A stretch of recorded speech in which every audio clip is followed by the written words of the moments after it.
السلام علیکم۔ ہم ہمیشہ سے سنتے آتے ہیں کہ ہر بندہ چاہتا ہے کہ اسے چاہا جائے، اسے پیار کیا جائے، اس کو توجہ دی جائے، لیکن عجیب بات یہ ہے کہ جب کوئی بندہ اسے اپنا پیار اور خلوص پیش کرتا ہے تو تب ہم اسے تعاون کرتے ہوئے ہچکچاتے ہیں۔ ہم اسے مشکوک نظروں سے دیکھتے ہیں۔ ہم سوچتے ہیں کہ اگر کوئی ہمیں پسند کرتا ہے تو یقیناً اس میں کوئی کمی ہوگی، ہم سے کمزور ہوگا یا اسے کوئی چیز چاہیے ہوگی۔ لیکن ہمارے ان لوگوں کو ٹھکرا دینے کی وجہ صرف یہ نہیں ہوتی، بلکہ شاید یہ وجہ کبھی بھی نہیں ہوتی۔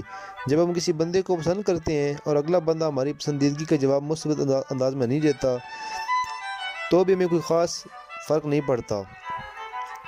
مسئلہ یہ ہے کہ کیونکہ اکثر صورتوں میں ہمارے ساتھ ایسا پہلی دفعہ نہیں ہو رہا ہوتا، پہلے بھی کئی دفعہ ہمارے ساتھ ایسا ہو چکا ہوتا ہے کہ ہم کسی کو چاہتے ہیں اور وہ ہمیں حقارت کی نظر سے دیکھتا ہو، اور اگر وہ ہمارے ساتھ تعلق بنا بھی لے تو کبھی ہمارے ساتھ مخلص نہیں ہوتا۔ اس کی آنکھیں خوب سے خوب تر کی تلاش میں ہوتی ہیں اور ہم اسی پر گزارا کر لیتے ہیں اور اتنے کو بھی اپنے لیے قابل قبول خیال کرتے ہیں۔ لیکن جیسے ہی ہمیں پتہ چلتا ہے کہ اگلا بندہ واقعی ہمیں پسند کرتا ہے، اور جب ہمیں اگلے بندے کے خلوص اور پیار میں کوئی شک نظر نہیں آتا تو ہمارے اپنے اندر ایک مسئلہ اٹھ کھڑا ہوتا ہے۔ شروع میں یہ لوگ ہمیں بہت اچھے لگتے ہیں کیونکہ اب بھی پرانی محرومی اور ٹھکرائے جانے کی تکلیف ہمارے ذہن میں ہوتی ہے، لیکن جب وہ لوگ ہمیں اپنی چاہت کا یقین دلاتے ہیں اور ہمارے ساتھ مزید خلوص اور ایمانداری کا مظاہرہ کرتے ہیں تو ہم پریشان ہو جاتے ہیں۔ ہم ان لوگوں کو کس قدر مشکوک نظروں سے دیکھنے لگتے ہیں۔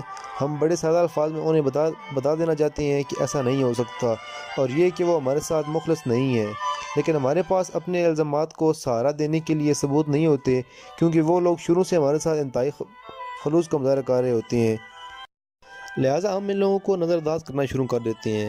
اصل میں مسئلہ ان لوگوں کے ساتھ نہیں ہوتا، مسئلہ ہمارے ساتھ ہوتا ہے۔ ان کا خلوص اور شفقت ہمیں جھوٹی لگتی ہے کیونکہ جو پیار، خلوص اور شفقت وہ ہمیں دے رہے ہوتے ہیں ہمیں اس کی عادت نہیں ہوتی۔ ہم ٹھکرائے جانے سے اور دھوکے کھائے جانے سے زیادہ مانوس ہوتے ہیں۔ ان کا خلوص اور اخلاص ہمارے لیے خیالات سے بڑھ کر کچھ نہیں ہوتا اور ہمارے خیالات سے ٹیلی نہیں کرتا۔ جو ہم اپنے بارے میں رکھتے ہیں، ہمارے پرانے تجربات ان کے رویے سے بہت مختلف ہوتے ہیں، لہٰذا ہم ان لوگوں کو نہ صرف ان کی خواہشات سے محروم کر دیتے ہیں بلکہ خود بھی کسی بندے کے پیار، اخلاص اور پرخلوص جذبات سے محروم ہو جاتے ہیں، اور ان لوگوں کے پیچھے بھاگتے ہیں جو ہمیں ٹھکراتے ہیں اور حقارت سے دیکھتے ہیں، کیونکہ ان لوگوں کا رویہ ہمیں زیادہ نیچرل اور اچھا لگتا ہے اور ہمارے اپنے بارے میں خیالات سے لگاؤ رکھتا ہے، اور جو لوگ ہمیں پسند کرتے ہیں ہم انہیں ٹھکرا دیتے ہیں اور ان کے ساتھ سخت رویہ اختیار کرتے ہیں۔ سوچتے ہیں کہ شاید وہ ہمیں اچھی طرح جانتے نہیں ہیں، اس لیے ہمیں وہ پسند کرتے ہیں۔ اگر وہ ہمیں چاہتے ہیں تو صرف اس لیے کہ وہ پوری طرح ہماری ذات سے واقف نہیں ہیں۔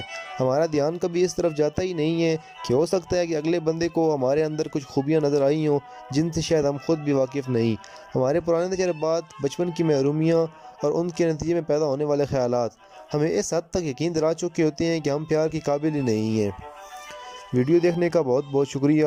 اگر آپ اس چینل پر نئے ہیں تو چینل کو سبسکرائب کر لیں تاکہ مزید اپلوڈ ہونے والی ویڈیو سے آپ استفادہ حاصل کر سکیں۔ شکریہ، خدا حافظ۔